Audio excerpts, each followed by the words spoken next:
A ton of great games this week, but Jake, you and I get to go to one of them. It's this first game we're going to talk about, and I couldn't be more excited as a Nebraska fan and just a fan of college football.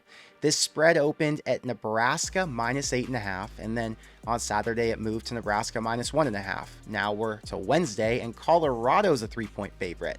Are you surprised by all this line movement? I mean, on some level, yes. I'm extremely surprised because I don't know if I've ever seen anything quite like it before. It's only been like 3 or 4 days and the line has moved 4.5 points from when it reopened at, let alone the fact that it's moved almost 11 points from where it initially was set at. Especially because, as you said, the books, when they reopened this line, had Nebraska as the favorite, but the entire country is on Colorado. Every single fan of the sport was incredibly enamored by what they did last week with Dion and his son and Travis Hunter just coming in and absolutely beating TU in one of the most entertaining games of the entire week. Every single person is rooting for Colorado. Every single person thinks that Colorado is a machine. Their over-under, let's not forget, was 3.5 games, and now they're already ranked 22nd in the country. Some of these things just don't add up. And if you look at it, what's everything in common? It's the public pushing it towards Colorado. So never really like to see that. The public is usually wrong. These casinos don't make all this money because the public can just say Colorado's easily going to win, as it looks like it's going to be the case. So there's a lot of factors going into play here. You know, I did a full preview to this game on my Nebraska channel, and one of the main points I emphasized was that the entire world would be on them and that it's a major red flag, which should give more Nebraska fans hope. And then I looked at my comments, and they're flooded saying Colorado's still going to win by 30, and every team that gets this overhype, everything comes crashing down the next week. That's just what my personal experience has been, at least in the last 10 years that I've been betting. But I do agree, Nebraska looked terrible against Minnesota in the red zone, but you have to remember they could have scored a lot more if they wouldn't have turned it over 4 times. And the Minnesota defense is a lot tougher than Colorado's D. So if Jeff Sims can take care of the ball and Matt Rule comes up with a run-heavy game plan, and then it's going to keep Shador off the field, I think Nebraska is going to be able to keep pace and probably find a way to win since they're bigger up front. They're probably going to be really disciplined with their tackling this game. And I think the physicality is going to be a lot tougher than TCU's was. So I really like Nebraska in this spot, but I don't love taking them as a Nebraska fan since I know the history says they cannot win close games. You know, in this position, when the line has shifted this much and the entire public's on them, I'm just going to blindly bet and fade the public and hope that my team can come out on top. I mean, there's a lot of on-field factors too that I think are looking good for Nebraska. Yes, they choked the game away, and yes, Jeff Sims threw a lot of interceptions. But their running game was elite, and Jeff Sims' legs looked really, really good. He's a great runner. He ran for almost 100 yards. And Colorado's run defense against TCU was abysmal. They were getting 6, 7 yards a carry and whatever they wanted. They ran for over 200 yards. So Nebraska should be able to find a lot of success on the ground, which will then not only drain clock, limit the total number of possessions in the game, and keep Shador and Travis Hunter. Well, you can't keep Travis Hunter on the sideline because he plays both ways, but keep Shador on the sideline at least. And then defensively, their defense looked really strong, and they were missing one of their top linebackers. So they're going to be getting some talent back. Their defense is way better than TCU. I'm expecting them to get a few stops. So my pick on this game is going to be under 59.5. The clock keeps running. Colorado's going to have probably 6 fewer possessions than they had against TCU. But it's going to be a really fun game, and I can't wait to be there. Yeah, that's a good point. The under looks good. You know, one of the reasons Nebraska fans don't think they can win this game is because last week they had the ball and they had the lead with 2 minutes left. But, you know, anything can happen and we'll hope for it. Next up, we've got Ole Miss at Tulane +7. You know, I liked Tulane last week a little bit, but then I looked into it and I was like, oh, you know, South Alabama's got all these guys back, and South Alabama should be able to put up a fight. They didn't. Tulane crushed them. So, what do you like in this week? Yeah, we were both high on South Alabama, and we were schooled by Tulane. They came out and just absolutely dominated. They looked great. They looked like they hadn't lost a step from last year in the Cotton Bowl against USC. We were both on Tulane last year in the Cotton Bowl. We said this is the biggest game in Tulane program history. Every single player, every single coach is going to be fired up for practice every single day. USC probably not very excited from when they were one game away from going to the playoffs to now going against Tulane. Tulane won that game. They won this game against South Alabama. They're beating all the competition that's put out in front of them. This is, again, the biggest game of the year for Tulane. They're going against an SEC opponent, a good head coach, a ranked team, a really strong team. And Ole Miss has got plenty of other tough teams on the schedule. They're not going to be up for Tulane as much as Tulane's going to be up for Ole Miss. This game is at home. The fans should be absolutely crazy. And again, as you said, Tulane looked great last week. quarterback Michael Pratt, 14 of 15 for like 300 yards and 3 touchdowns. Their defense got 5 sacks. I like Tulane in this game. I think they're a legit team. I think they got some legit people and a legit coach.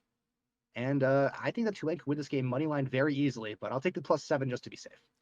I was thinking about taking a +7, but I thought, you know what? Vegas wants me to take Tulane. Tulane's coming off a great season last year. They just had a dominant victory last week, and now they're at home at night getting 7 points. You have to take them, but I'm going to stay away from them. I lean Tulane, but it feels like Ole Miss might be the right play in this spot.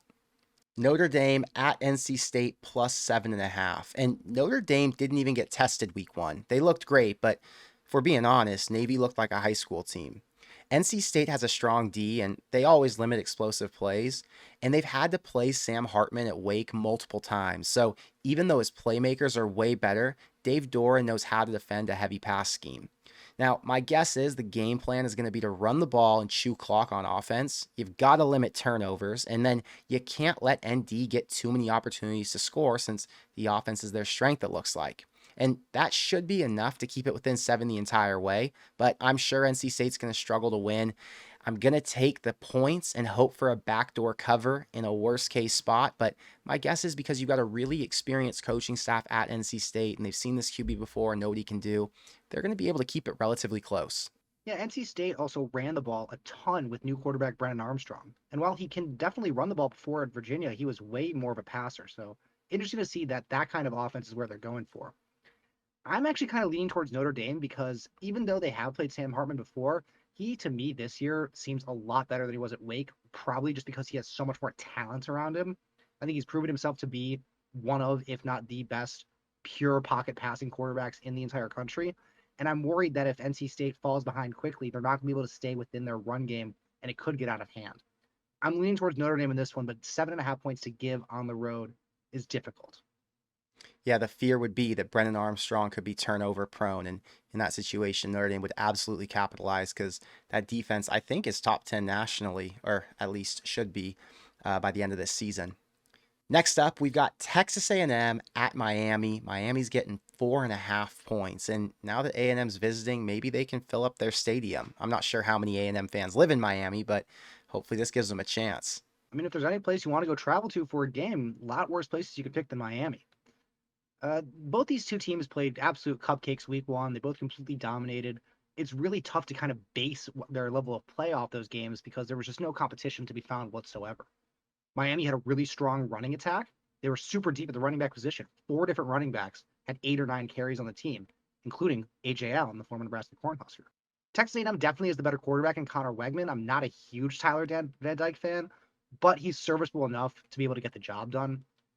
Both these being untested, one team being a home dog, I think I'm going to strictly go off of that and say that Miami is a good enough team to be able to keep it within 3.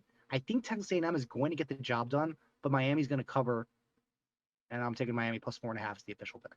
Yeah, I like Petrino's play calling last week, and since they're already the more talented team, I'm going to guess they cover in this spot and take care of Miami because the home field advantage, honestly, isn't much home field advantage in my opinion. So I think they won this one last year by 8, and they could do the exact same thing this year. Both teams a little bit better, but they both got better, so it's not going to help Miami. The last game on the slate is Wisconsin at Washington State. Washington State's getting 6 at home at night. You know, I love night games in Pullman. And remember, Washington State won this one in Madison last year by 3, and their defense completely shut Wisconsin down. So now that they're at home and they're the underdog again, I think the chip on their shoulder could lift them up to a win. And another stat to add is that Washington State's 5-1 against the spread in their last 6 home games. So, you know, I like betting trends, and that's a nice one. You know, we made a video before the season talking about Heisman hype and all that, and I was really high on Tanner Mordecai to start the year, but he did not look good against Buffalo, and they had to rely on the run game way more than we assumed they would. Cam Ward was the exact opposite. He threw for 450 and 3 TDs, and he picked up exactly where he left off last year. Now, the defense held Colorado State to only 37 yards on the ground, and if they can lock Wisconsin up just like they did before, then it's going to force Mordecai to win with his arm, and that could definitely lead to turnovers since he already threw 2 in that first game. He's taken another step up in competition since he was playing in the is it AAC last year, the American, and now he's got to play another more experienced team than what he's used to. I think it could be a struggle, and I'm gonna have to lean Washington State and take the points. Yeah, it was really interesting to see what Coach Luke Fickell did with Wisconsin against Buffalo. They were struggling super hard with their traditional for Luke Fickell spread style offense. So he said, you know what? I'm just gonna go back to what's worked for Wisconsin for years and years and years and pound the ball down their throats. And guess what? It worked again. They got a beast running back in Braylon Allen, and their recruit Ches Malusi may even been better than Braylon Allen in that game against Buffalo. I think they're going to be a hardcore dose of running the ball in this game. I think Wisconsin is going to just run it down their throat again. I don't think Wazoo's rush defense against Colorado State is really anything to go off of. I would lean Wisconsin in this game, but I could definitely see Wazoo keeping it close, especially with the backdoor cover, because Cam Ward is a really good quarterback. Yeah, I really like Cam Ward, and I really thought Washington State was going to have a chance to turn a corner last year, but it just took them more time to mesh than I thought it would. You can take any of these bets we talked about on BroThrow, the spread, the money line, the total. Everything is even money, and you get better odds on the money line than you will at any sports book. So you can sign up to BroThrow for free to check it out. You just go to brothrow.com/YouTube, and that'll get you in, or just click the link in the description below. But Jake, I'll see you at the Colorado game this week, and I can't wait for more picks. So talk to you soon.